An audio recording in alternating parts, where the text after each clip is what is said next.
warahmatullahi wabarakatuh. Kembali lagi bersama saya Rofika Zuhaila dari program studi S1 Akuntansi Universitas Bengkulu. Di sini saya akan menjelaskan materi tentang akuntansi perusahaan dagang. Ada 3 jenis perusahaan berdasarkan aktivitas operasionalnya, yaitu perusahaan jasa, perusahaan dagang, dan perusahaan manufaktur. Nah, adapun perbedaan dari 3 perusahaan tersebut. Dilihat dari segi operasionalnya, perusahaan jasa merupakan perusahaan yang aktivitas operasionalnya memberikan layanan jasa kepada pelanggan. Sedangkan untuk perusahaan dagang merupakan aktivitas utamanya membeli barang dagangan dan menjual barang dagangan tersebut tanpa mengubah bentuk barang tersebut. Untuk perusahaan manufaktur, yaitu perusahaan yang aktivitas operasionalnya membeli bahan baku, mengelola bahan baku tersebut melalui proses produksi untuk menghasilkan barang jadi dan menjual barang jadi tersebut kepada pembeli. Yang kedua yaitu dilihat dari segi pendapatan. Untuk perusahaan jasa, pendapatannya disebut perusahaan jasa. Sedangkan perusahaan dagang dan perusahaan manufaktur, pendapatannya disebut penjualan atau sales revenue.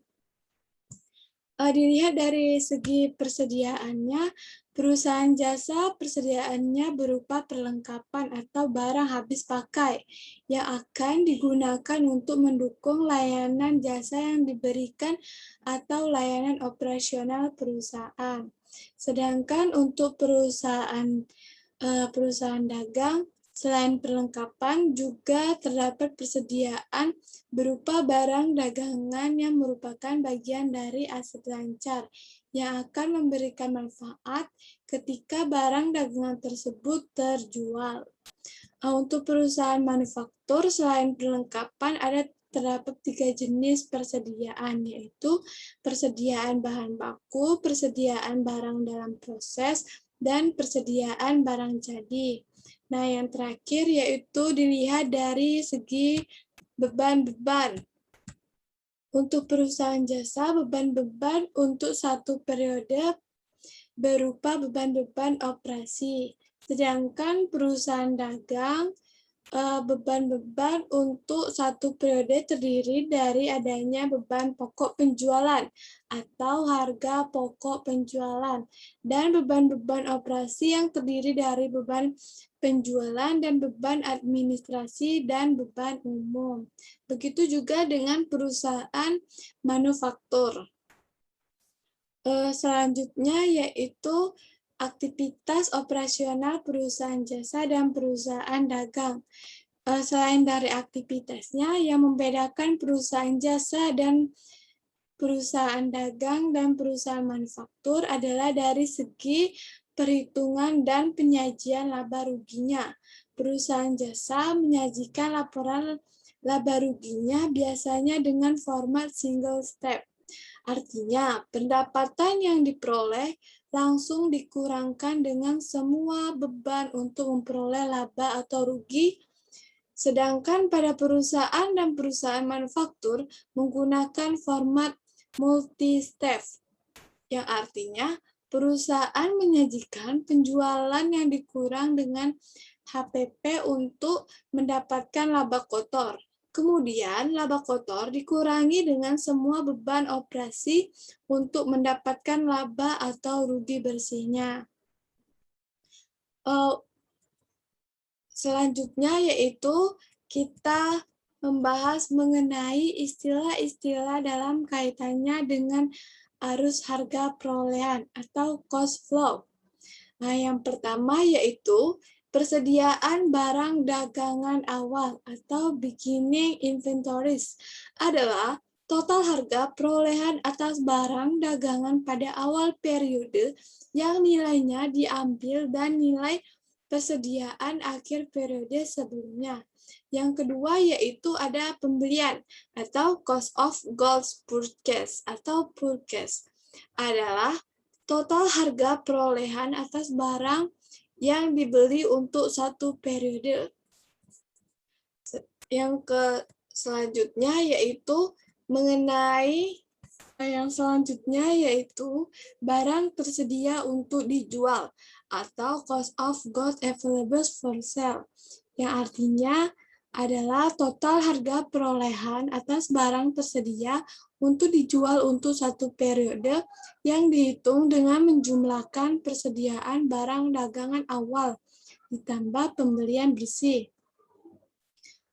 Selanjutnya yaitu harga pokok penjualan atau cost of goods sold adalah total harga perolehan atas barang yang terjual dalam satu periode. Nah, untuk mencari berapa HPP-nya yaitu unit yang terjual dikali dengan harga perolehan per unit.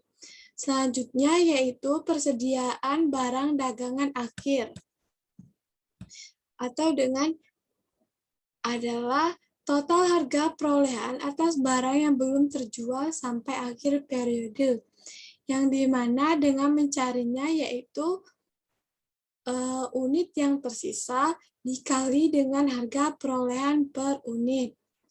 Penjualan adalah pendapatan yang berasal dari hasil penjualan dalam satu periode, yaitu unit yang terjual dikali dengan harga jual per unit. Yang selanjutnya yaitu sistem pencatatan yang dimana sistem pencatatan terbagi menjadi dua, yaitu sistem pencatatan perpetual dan sistem pencatatan periodik.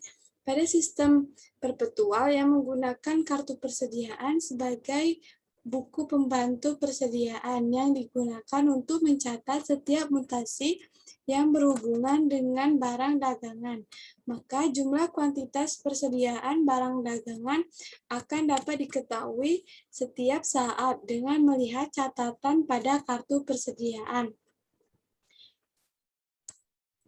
Yang selanjutnya yaitu sistem pencatatan periodik. Pada sistem pencatatan periodik, jumlah kuantitas barang dagangan pada akhir periode baru dapat diketahui setelah perusahaan melakukan perhitungan fisik persediaan pada setiap akhir periode. Perhitungan fisik ini meliputi menghitung jumlah, berat, dan kondisi untuk setiap jenis barang. Hasil perhitungan fisik ini berupa jumlah barang dagangan yang masih tersisa dalam satuan unit. Selanjutnya, perusahaan akan menghitung nilai persediaan barang dagangan akhir dengan mengalihkan unit yang tersisa hasil perhitungan fisik dengan harga perolehan per unit. Itulah pembahasan dari saya akhiri. Wabillahi taufiq wal hidayah. Wassalamualaikum warahmatullahi wabarakatuh.